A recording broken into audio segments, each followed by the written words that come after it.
I know what you're thinking. You're thinking, is he really going to go through with this same bit again? The answer is yes. I'm Dr. Daniel Watkins, and you have tuned in to the Watkins Guide to Personal Statements.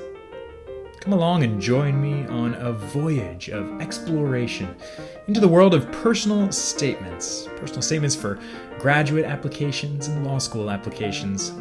It will be thrilling, it will be inspiring, and you'll find yourself at the end of this video just desperate to apply to some sort of postgraduate program. Come along, learn a little, and I'll see you at the end of this.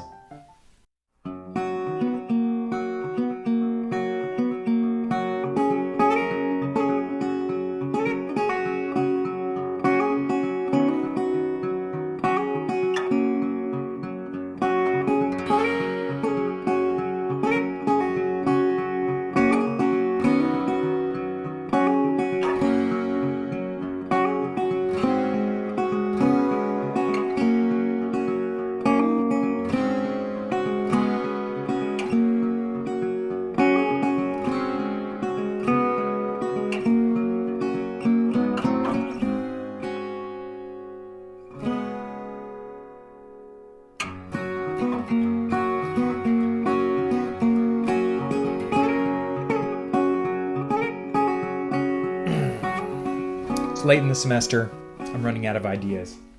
So there you go. All right, this is the last in my videos on professional development. In this video, I'm going to take you through personal statements, one of the kind of required elements of most applications to grad schools, to law schools, and lots of other things too. Again, we're going to tackle this in two main sections. The first thing we're going to do is we're going to look at what a personal statement is and what its purpose is in applications to law schools and grad schools. And then in the second section, we're going to dive deeper and look at some of my strategies for writing good personal statements. All right, so let's start at the very beginning and ask ourselves, what is a personal statement? Here you go. Okay, this is the Watkins Guide to Personal Statements. This is the companion video to the Watkins Guide to CVs.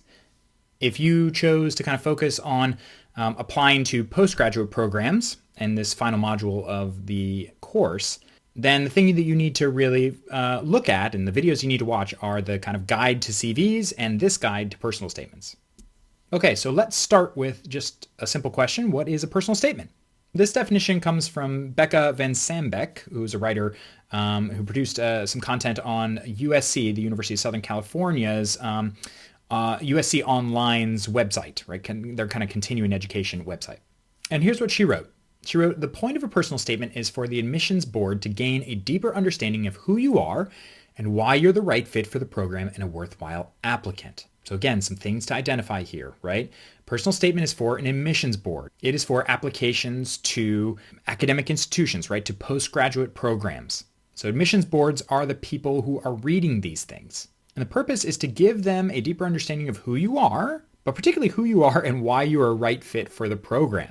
So much like the CV, a personal statement is not just a sort of musing about who you are and what you love. It is an argumentative essay. Just like all those argumentative essays you've written for all those history classes that you've taken for the past few years, this is an argumentative essay. You are telling the admissions board that you are a good fit for their school and their program. So you have to treat a personal statement just like an argumentative essay. So what's the point? Well, a personal statement is intended to show that you are equipped to do the work that a postgraduate program will require you to do. In this way, it's a lot like the CV. You are trying to show off that you're a good bet. You're a worthwhile person to accept into this program because you're going to be able to do all the things that they need you to do.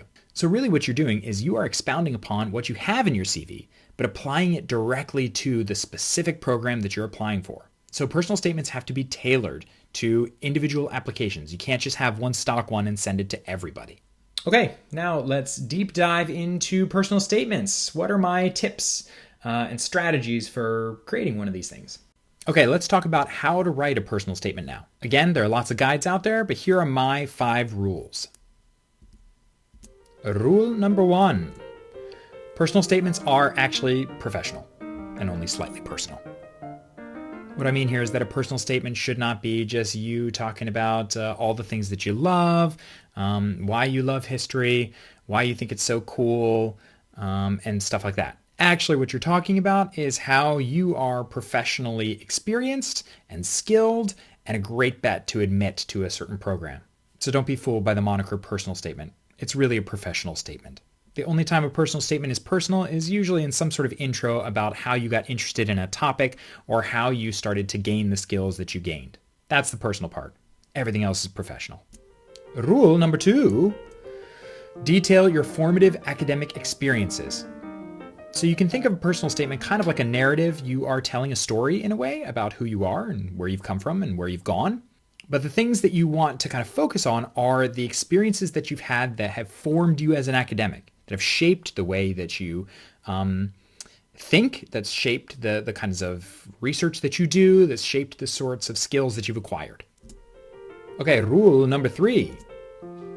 Explain why you are choosing the particular program to which you are applying. Again, a personal statement is supposed to be tailored to an individual program. So you have to have at least a portion of that personal statement that talks about that program, the people you want to work with, the program that you want to be a part of, maybe even some of the resources that the university has. Make it specific. That will help you. Rule number 4. When describing your research interests, focus on questions. So this is just kind of a personal tip. It's a tip, honestly, that I've taken from a colleague of mine, Dr. Barish, who sort of gave me this idea. One of the things he said is that it's nicer to write in a personal statement the kinds of big questions that you like to think about and try to solve in your research, rather than saying, I want to research this. That makes you come across a little more flexible, which is generally a good thing for postgrad programs. They want to not have a finished product. They want someone who's willing to kind of change and grow and adapt and be transformed in their program.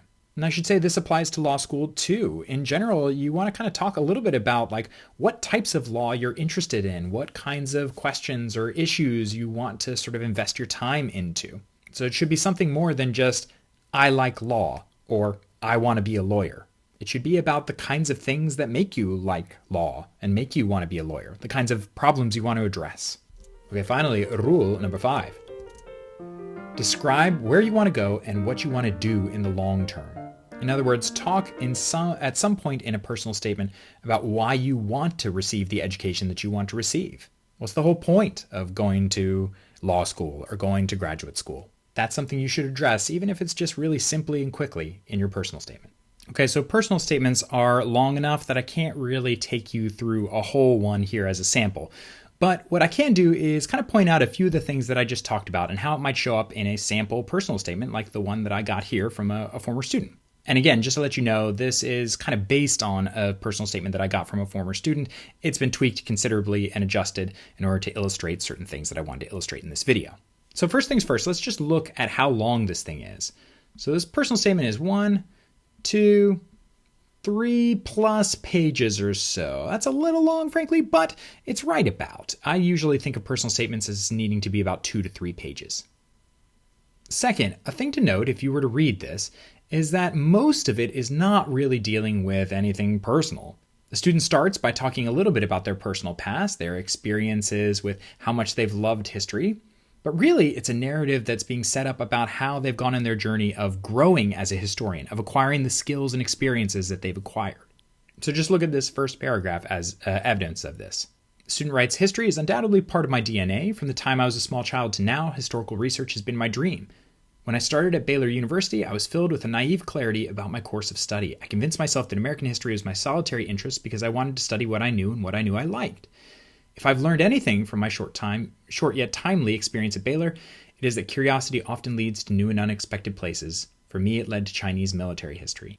So this is a personal statement, but really it's a personal statement intended to get you into a sort of argument about how this student has become equipped to study and has begun to study Chinese military history. Okay, and so how did the student do it?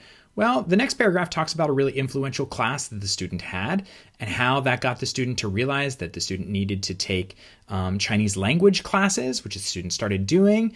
And then it also talks about how it got the student interested in researching a particular topic, a topic that the student then submitted for a publication. So these are formative academic experiences. It's showing how the person has grown as a scholar. And then look here at this paragraph. This paragraph is kind of the one that is tailored to the specific program that the student is applying for. The program here is Harvard University's graduate program, and they start name dropping people involved in the program, including Professor Mark Elliott and some others too that are down the way. And the student even talks about an institution or an institutional affiliation that the program has with the Fairbanks Center of Chinese Studies. This paragraph is tailored specifically to this program to show that the student understands what the program is, to identify who the person wants to work with and why. That's really important for any personal statement. In this paragraph also, the student identifies some questions that they like to study. For example, the student asks the question, how did the Qing use concepts of masculinity and femininity to promote and encourage military strength? What role did women play in the construction of these gendered concepts? And how did changes in the military mirror or shape larger changes in late Qing culture and society? So the student talks about specific research interests, but also about just broad questions that the student thinks will be viable to study and pursue at this program.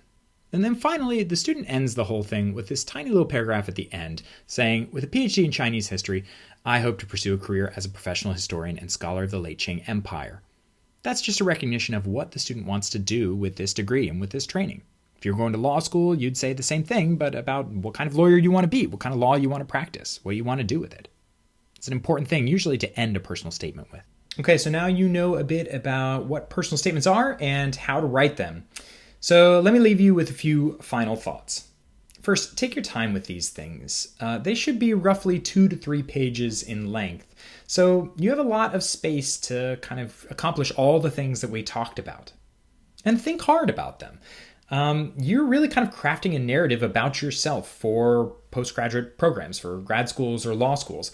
So take some time. Think about it. Think about what you offer, how you can demonstrate your competence, and what it is you actually really want to do and accomplish. Second, organization is key here. You don't want any of the admissions people to have to kind of search your personal statement to find the things that they need to find. Make sure that your topic sentences are really clear and precise, and make sure you're organizing things in good paragraphs. Don't just give him a block of text that has all sorts of sort of random ideas in it. That's not the way that you're going to write an effective personal statement. Finally, make it clean. No typos, no grammatical mistakes. This is an opportunity for you to show that you are a good, clear writer. And for any postgrad program that I know, they're going to value that. So, make sure that you don't make mistakes. Do not write this right before the deadline because you will inevitably make some sort of error. Take some time, write it, revise it, work on it, share it with professors, share it with friends. Make sure that you are putting your best sort of writing sample out there, because ultimately you don't want them distracted by typos when they're considering your merits as a scholar. Okay, that's it. Good job. See you in class.